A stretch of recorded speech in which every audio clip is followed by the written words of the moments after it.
వెలుగులకు చీకటితో ఏమి పొత్తు? దేవుడు వెలుగులో ఉండటకు, వెలుగు బిడ్డలుగా ఉండటం దేవుడు మనల్ని ఏర్పరచుకొని పిలిచిన తర్వాత చీకటితో ఏమవసరం? చీకటి ఎందుకు మనకు సహవాసం? చీకటి మాటలు, చీకటి కార్యాలు, చీకటి మనకు ఎందుకు? అటువంటి వారితో ఎందుకు మనకు సహవాసం? గుర్తుపెట్టుకోవాలి. మన జీవితాలు ఇంకా చీకట్లో ఉన్నాయా? వెలుగులో ఉన్నామా? వెలుగు బిడ్డలుగా ఉన్నామా? నీతివంతులుగా ఉన్నామా? దుర్నీతి మనలో వచ్చేసిందా?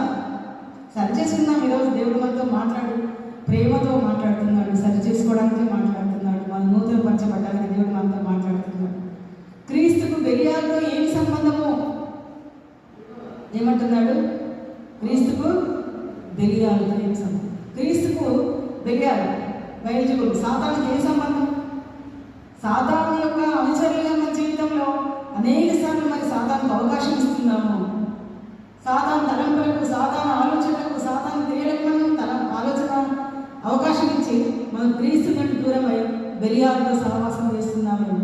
అవిశ్వాసతో విశ్వాసకి పాలెక్కడికి?